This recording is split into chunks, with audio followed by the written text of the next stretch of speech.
Situations and conversations with Trey Renee. Real situations, real conversations. Empowering the community leads to elevation. Entertainment and education, no better time than now. Pure enlightenment for the crowd. This is Situations and Conversations with Trey Renee. Hey everyone, Jeremiah Stroup here, and we're in the midst of a celebration. It's the celebration of Trey Renee. She's an Emmy Award-winning host, and she's now part of our TV family. We couldn't be more overjoyed to have her bringing her situations and conversations to our community. Trey, we're so glad to have you with us today. Of course, per usual, I'm honored to be here. We're talking about a tough decision though today, college or trade school? It's a big decision for a lot of people, and I have some very personal feelings about this, having gone to college, but also being an entrepreneurial type, right? That maybe doesn't fit into that traditional box. 100%. It's not for everybody, and we at Situations and Conversations felt like it was time that we have a real honest and raw conversation with professionals on both ends of the spectrum to really give people information that they can use to make the decisions. The best decision for them. Absolutely. So if you're tuning in trying to figure out what to do or what your kids should do. I know, what you gonna do with your life? This will be a conversation you won't want to miss. Let's jump in right now. Hey, welcome to Situations and Conversations. I am your host, Trey Renee. Thank you so much for joining us today. Now, most of y'all know I went to college and graduate school, but I understand that path is not for everyone. Here with me today are a few folks who are ready to talk about the pros and the cons of going the traditional college route, and also what it's like jumping straight into the workforce through the trades. To kick things off, I have Mel Jones from Hoffman Construction and Jeff Moreland from Raymore Construction with me. Hey guys! Hello. Thank you so much for being here. Thanks for having us. All right, so I know a little bit about your backgrounds, but for the viewers, why don't you let them know a little bit about who you are and what you do? Let's start with you, Mel. Well, Mel Jones, I'm the Director of Inclusion over at Hoffman Construction. And my job is it's changed a couple routes. I used to spend most of my time working in developing those small businesses, trying to help them understand how to grow from whether it's $1 million firm to a $3 million or the 250 pop shop to $1 million, really helping them understand the back understandings of how the business side needs to work after they've already locked in and understand their skill set. Gotcha. And so that's pretty much where I spend predominantly most of my time developing that. And then that's grown into now where I spend a lot of time helping with our leadership development and our own internal program on psychological safety. Oh, wow. And what that truly means and how we try to create a culture and an atmosphere where people can truly be free to be who we are when we come into this construction industry. That's not something most people think about when you think about going into construction, the psychological impacts or anything. You always think about, it's labor, right? It's a trade. You're very skilled. It's a particular thing. You go out there, you do that, and you go home, right? So this is good. Thank you so much for being here. All right. And Jeff, tell us a little bit about you. I'm Jeff Moreland. I'm the president of Raymore Construction. We are a heavy civil contractor. We've been around for over 20 years, and we do a lot of infrastructure work in the community. Yeah, you guys do. I hear Raymore Construction all the time. So you guys are obviously out there doing the things, and we really appreciate you guys both being here to speak to this whole question, right? Like, I read a study that said that this generation, Gen Zers, are really going more toward the trade route after high school. What was your path, Mel?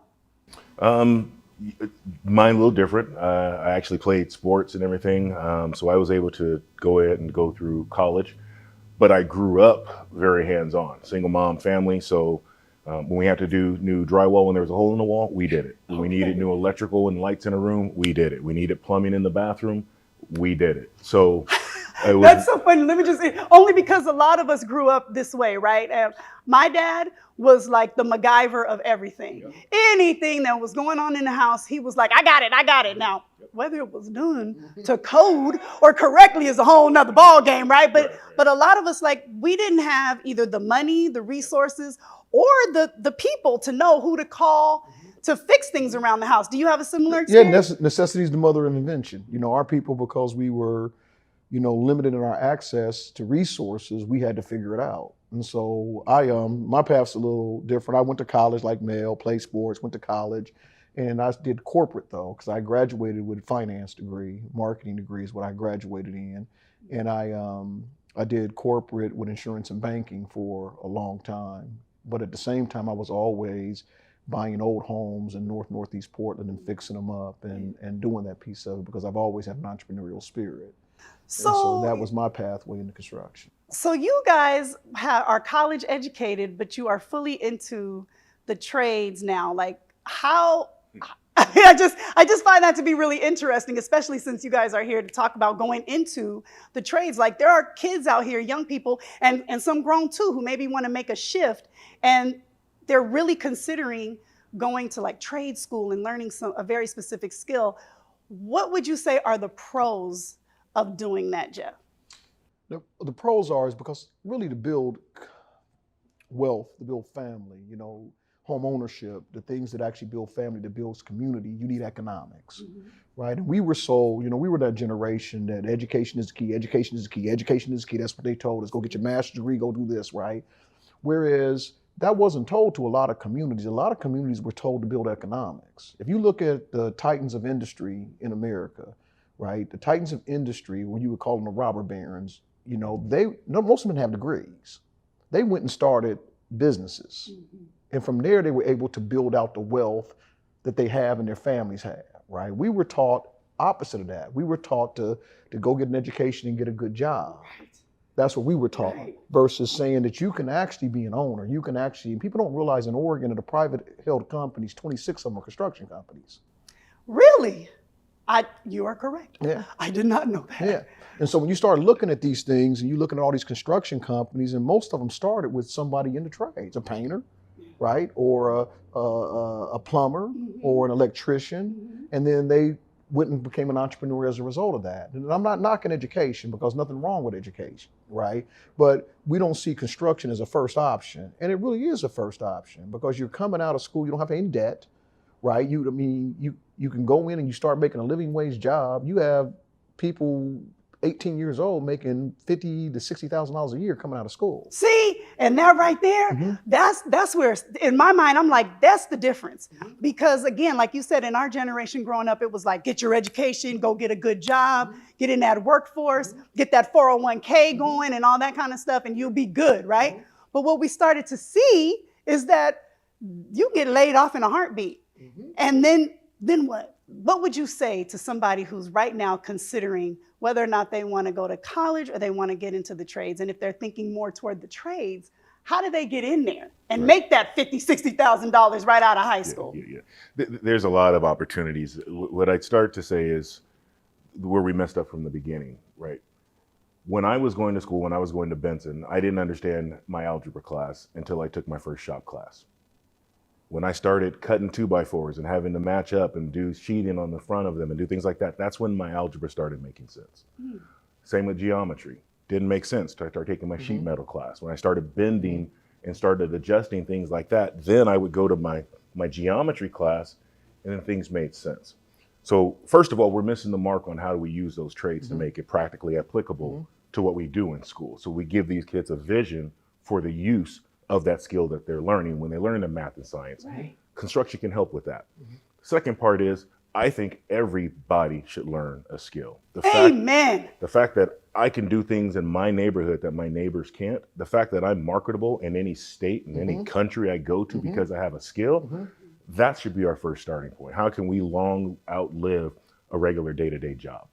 So when you have that as the incentive, then it's easy to tell people to, look, why don't you take a pre-apprentice course? There's plenty of programs out there that can give you some insight into what the construction industry looks like, the different variations and occupations within it. And then you can take another approach of just going right on down to the union halls and sign up and learn a trade. Do you have to pay though? Is it like going to school? Do you have to pay in order to learn? Like, let's say I want to get into plumbing. My man is a plumber. So that's where my mind goes. Do you have to pay to go to school for that or learn that skill? You get paid to go to school for that. Say what? Say that louder for the people in the back. You get paid to go to school for that. Well, there you have. Listen, we ran out of time for this particular part of the conversation, but man, that's a big incentive right there. I mean, as opposed to college, which we'll get into when we come back, where you're paying. Stick around, there's a whole lot more after this quick break. Welcome back. Well, have you figured out what decision you're going to make? College or trade school? It's a tough one for sure, but this conversation is very helpful. It is, and you know what? It's just okay that it's not, one is not for everybody as the other is not for everybody. And sometimes the situation can be about finances. That is a big one. That's a huge one. And a lot of people question the ROI of that big traditional college education. Are they really going to land their dream job?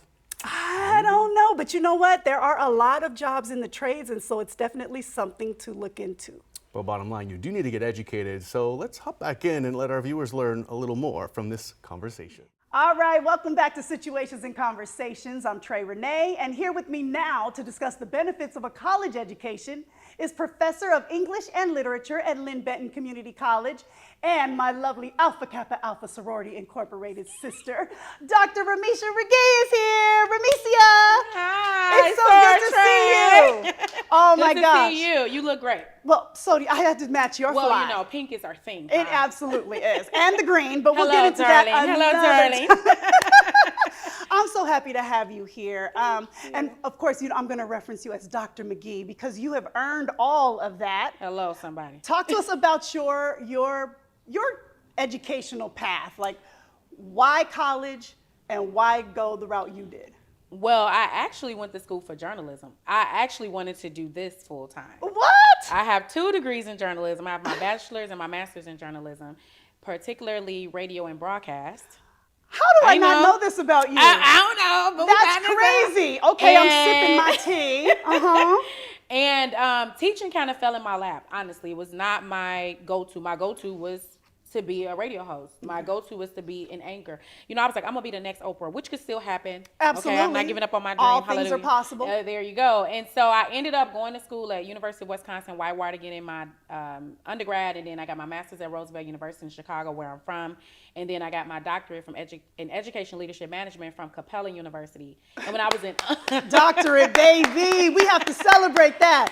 And I was done with my doctorate by 29. I was completely finished. And that's because I went to school back to back to back. I graduated in undergrad and it was a recession. There wasn't no jobs. I was interning. I graduated in 2007. And I was in a scholarship program that grooms you to get a doctorate, a PhD, an EDD. I have an EDD. And so I always knew that was going to happen. But I didn't know it was going to happen like as soon as it did. Got you. And I started teaching and I fell in love with it.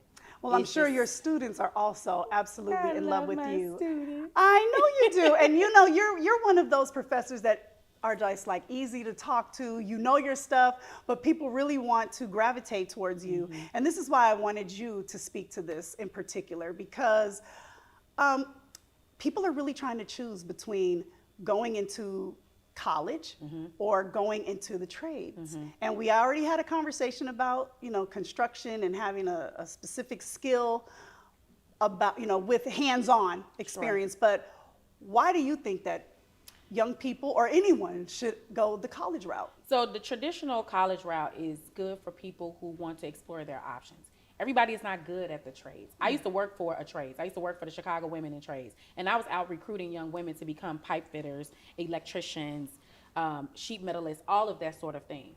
But that's a lot of hard work on the body over time. And everybody doesn't think about that. You have to think, that's why they got the best health insurance. They need it. They put their bodies at risk. Real talk. That's true. You know, it's honestly. True. And I think the traditional college route allows students to try to figure out what they want to do. It allows you to have exploration and advocacy and agency over your life and how you want to do it.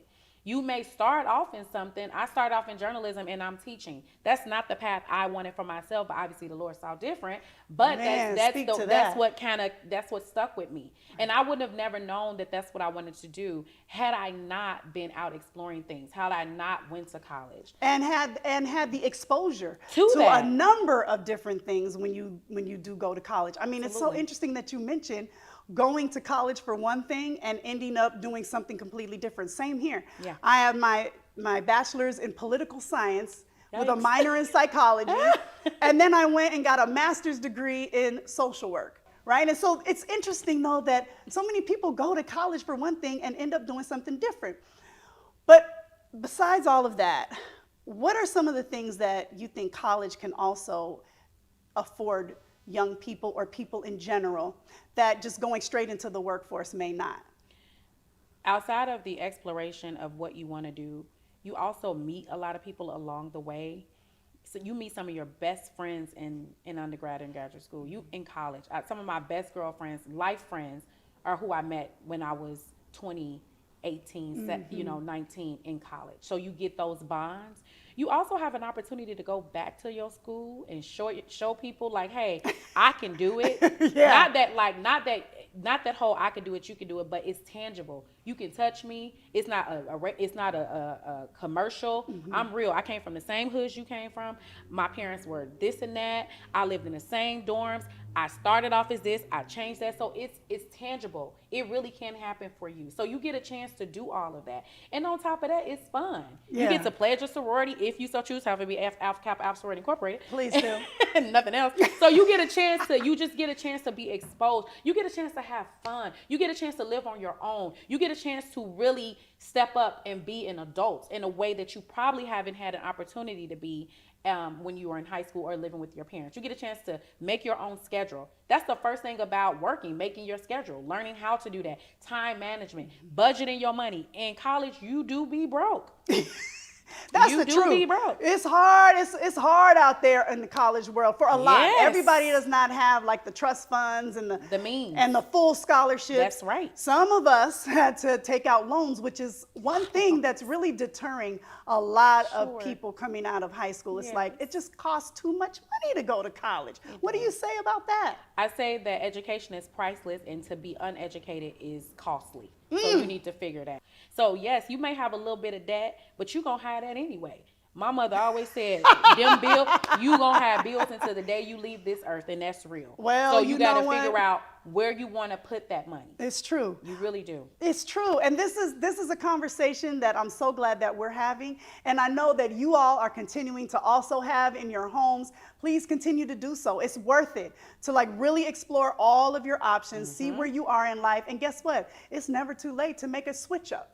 You may start off into one thing and go into another. And like my daddy always said, you can do everything you want to do. And then some. And to reduce costs, you can come to a community college. You don't have to roll right off. That's true. There's that option too. Into a For a year, university, because in community colleges, they do offer trades and technology-based education. So you can go right into the workforce and you still have some background and some credits and some exposure to traditional education paths. So you can definitely do that too. I highly recommend that. I didn't go to a community college. I worked in one. I've been working in them for many years.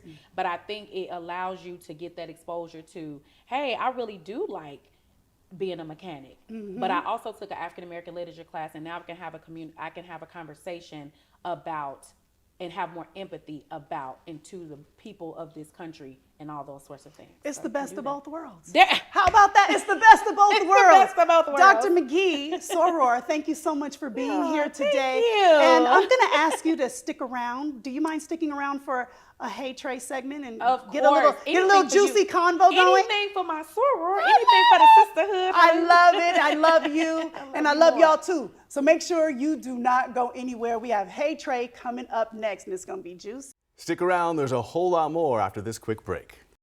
Conversations with Trey Renee. Situations and conversations with Trey Renee. Hey y'all, welcome back to Situations and Conversations with me, Trey Renee. It is now time for one of my favorite segments. Hey Trey, that's me, where we discuss the juicy topics that you all are talking about. This is a goodie. Okay, first of all, when you go out to eat with the group, who's supposed to pay the bill? Individual checks? Split everything? How do you handle these things when folks are even just a little bit tight on funds? I love this. Here to weigh in, Dr. Ramycia McGhee is still hanging out with us. Thank you. Of course. My executive producer, Tay Ford, is here. And the lovely Abibat Durosimi of Bloom Beauty Collective is also hanging with us. Thank you so much, my dear. I'm so happy to have y'all here for this conversation because everybody has an opinion. But I want to start with Dr. McGhee because intimately, we were together at your fabulous birthday gathering. That's right. And you had a very wonderful way, in my opinion, of handling a large group and how people were paying for your, your birthday dinner. So do tell, dish a little bit. Well, I sent everybody the menu first. And I said, hey, this is how much it is. Is everybody cool with that? Just give me a thumbs up. That's all I asked for. Everybody was like, thumb. Cool, boom. I put the contract in. I paid the deposit. I did the bulk of the work. And paid the bulk of the money for the one thing that we had. Right. And then everybody Venmo'd me their money by that Friday, and we was good. And then when we got the bill, because we had some additional We things. might have had some extra libations. We had some extra libations. Because you did provide. I provided. I bought several bottles of wine, but then everybody didn't want wine, and then I gave out wine as gifts for people coming. Right. Okay. And what I did was I put everything on my card, and then at the night I ended up Venmoing people what they owe for just their libations. That was it.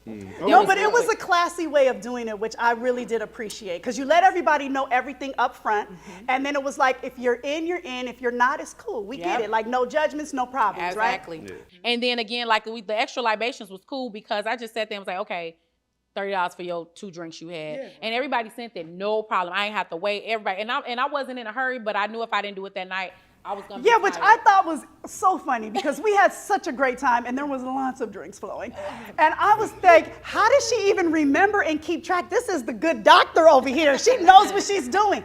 But it was perfect. It was like a little Venmo. It was a request. All you had to do was just hit the button, make it happen, done. So I appreciate your approach on this. Now, how do you all feel about it?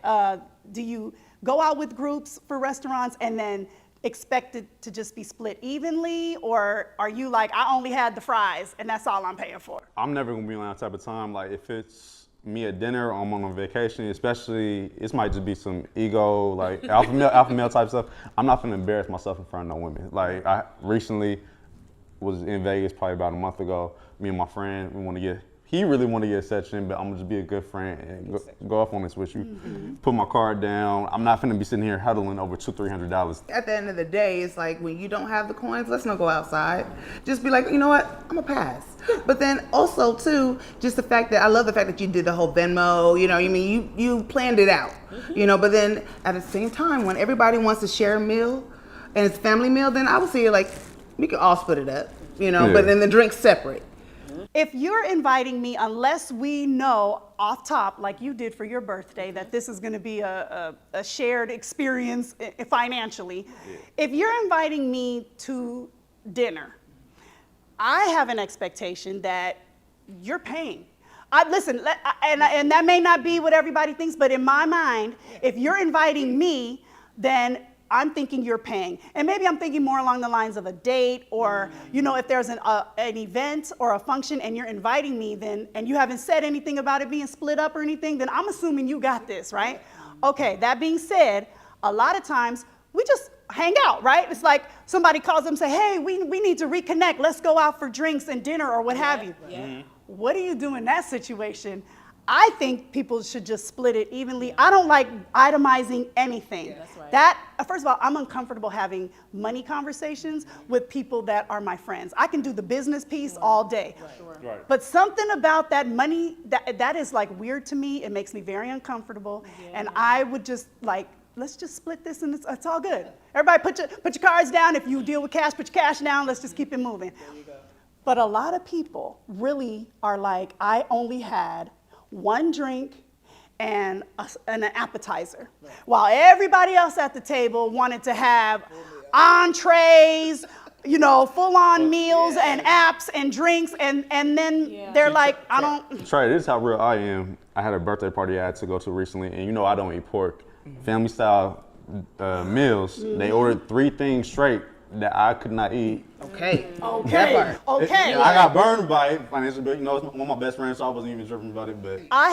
We have high school, like, reunion-ish type, you know, meetings up every now and then with my high school friends. And there's one that we just don't invite anymore, because he, in particular, is always showing up talking about, I don't have it, I ain't got it. But okay, well, guess what?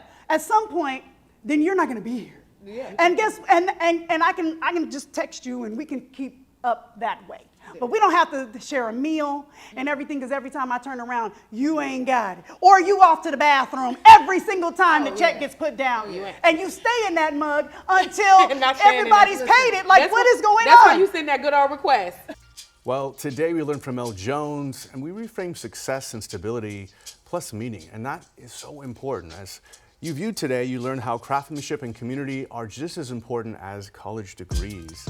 Pretty powerful conversation. It is. And Dr. Ramycia also let us know that like the college route might just be for you. The degree route, it could be your jam. You really have to make this decision for yourself, but to be armed with all the information possible is really a great start. I know why this is one of your top 10. It's a really important conversation, especially in this economy. Well, if you want more of these incredible conversations, you gotta tune in next week. It's also streaming on the Coin Plus app, and you can subscribe to our YouTube channel. That wouldn't be bad. I would love that. I mean, then you can get the whole plethora of situations and conversations from over the past 5 years, not just Trey's top 10. Absolutely, and we want to hear what your favorites are, so hit us up on social media and stick around. There's a whole lot more situations and conversations headed your way. Watch Situations and Conversations, Trey's Top 10 with my guy Jeremiah Stroup on Portland CW and streaming on the Coin Plus app, Sundays at noon.